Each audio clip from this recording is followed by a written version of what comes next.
I got a few questions from my listeners, and they're a little bit more fun. So we have 3 of them here. And first one, if you could be one dinosaur, which one would you pick and why? Well, being a discoverer of quite a few, my favorite dinosaur and the one I would imagine being is the next one I'm going to name, which would have to be the digging raptor. I mean, this is going to be the digging raptor. Yeah. Very cool. Why? Because it's the coolest. I mean, so what dinosaurs, what the fossil record, even of humans, allows us to imagine is what could be. And this is actually why your listeners are so fascinated with this, because by the time you're 3, maybe 4, your little child can already understand that there's bones inside animals and that this thing, it understands extinction, and they understand that there was a world that existed there that I have to imagine what was real. That's the difference. It's not G.I. Joe. It's, I can imagine this and I can learn the names, and I can soon learn more names very quickly than my parents. And it's my world and I can love it and live it. And it forces me to imagine. And I told you that imagination was key to being human. It's key to science. It's key to being a kid. We're born with this natural sense of imagination, and it takes years to beat it out of us. And those of us who retain it, some of us become podcasters, some of us become paleontologists.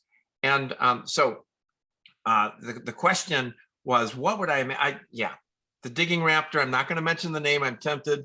Okay, no worries. But yeah, it's an animal that, you know, when I described it at the paleontology meeting, there were people that just had their jaws down because they can't imagine.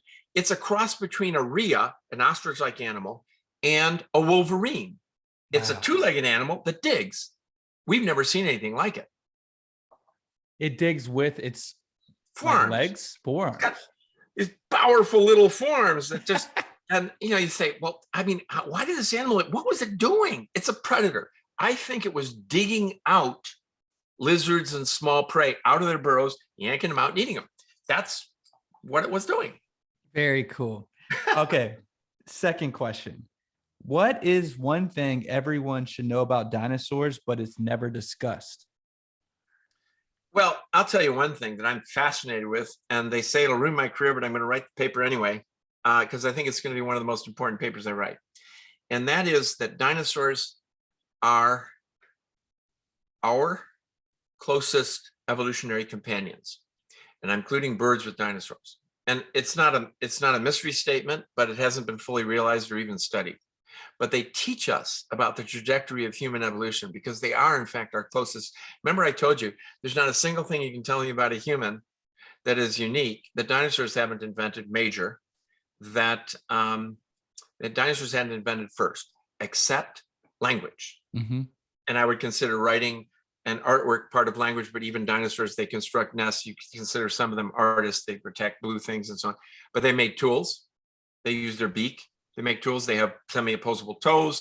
They have a syrinx is far more talented than our larynx, and they have vocal learning, which is the predecessor to language. Mm-hmm. And there's no other species of mammals that have vocal learning, which is stunning. Yeah, that is stunning. Chimps don't have it. Vocal learning is where I learn your name, and then I can say it.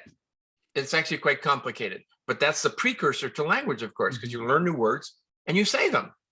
And many birds have this. Hummingbirds, toucans most famously, but now, the natural question is, why didn't they go one step further and invent language? I mean, they had it for 20 million years when you look at the history of some of these bird groups. And the answer is evolution doesn't work logically. And who would have thought when we were using clay tablets to mark, I'm going to sell you 3 chickens and you give me 2 goats, that would result in a podcast. That is the beginning of digitization. Who would have thought? What is this clay tablets crap? You know, and look where it led. It literally led. The changing of verbal to digital began 5,000 years ago. And so anyway, you can't predict. So why is this radical? Because it shows us that we are just like my life. I describe my life as circuitous. Okay, we are a circuitous invention of evolution. A lot of people don't want to believe that, but I believe it. You can mystify it. You can say it's wonderful. It's mystical. I do. I think we are living in a moment as we look out now at the universe and we see other Earth-like planets and we still don't hear anybody coming, and that confirms that we are unique, that we should preserve this world and we should use the time we have in our life to do something beautiful, to make it a better place. This is our chance. This is what our species was built to do. We recognize time. We recognize our moment in history. Let's use it. It's not going to be here forever. Your life is not going to be here forever, and we're not going to be here forever as a species. So why are dinosaurs? Because dinosaurs invented bipedality 250 million years ago. Semi-opposable digits. They invented everything that we ever eat, warm-blooded, and everything that you would say, even particulars of humans, they invented it. Yeah. And I've never thought about it. Look where it got them. Yeah. They're more species and they're having a good time. Okay, so there's nothing inevitable about us. There's nothing inevitable about Paul Sereno or you. In fact, the difference is that we have, and with your show, and your show is devoted to this, is to helping us realize how we can shape our world. We have the chance to shape our world every day. And we have a chance to do something, create something, do something, make it a little bit better place while we're using up the energy and eating everything. Oh, I meant to say this earlier. I learned yesterday, I think 50% of food goes to the wastelands. So we process and make so much food and we only eat about 50% of it. Yeah, and then we don't eat that well. We don't, we eat horribly. Yeah, we take very little advantage. Yeah, no, there's a huge amount of waste. And we're slowly beginning to realize these things. I hope we realize them fast enough. And the new generations always are quicker. But yeah, we're at a very interesting point in history where we either are going to make it or we're not. And one of the final elements I think that makes us human is our ability to survive. We're going to be tested in that way as a species more severely than we've ever been tested before. We were tested before by climate, and our own changes are making that an issue today. But as you see what's happening in Ukraine, we got to give up some of these very bad habits, and we got to realize that in our own country, which is a shame, in our own country, we have exacerbated the differences between people in the last 4 or 5 years.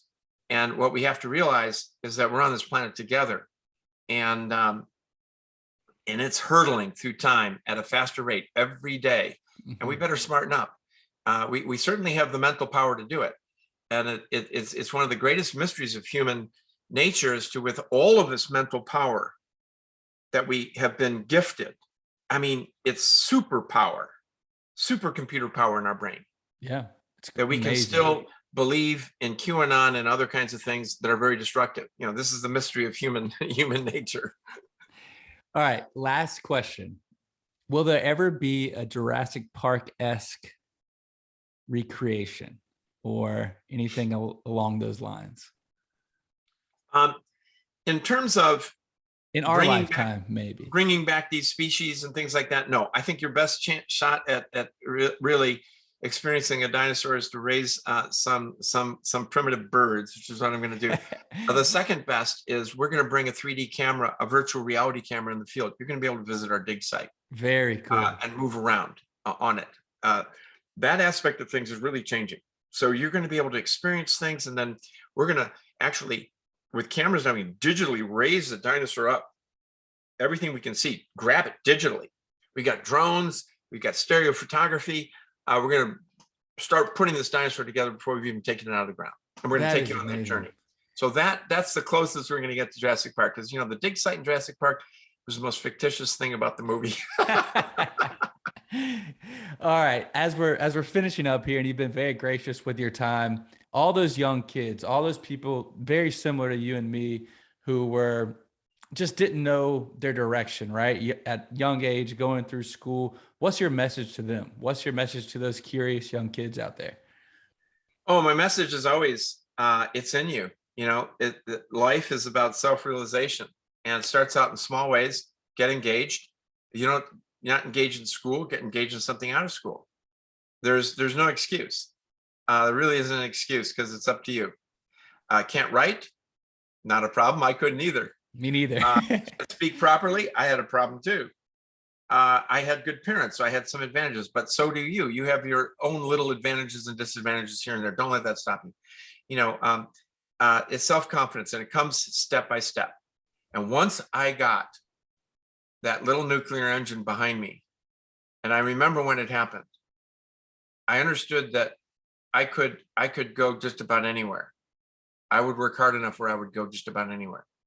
And that's what you got to find. You got to tap that resource inside, and start small, because people are not given a lot of reason to believe in themselves, and they're not told that you have a golden temple inside your head, inside your heart.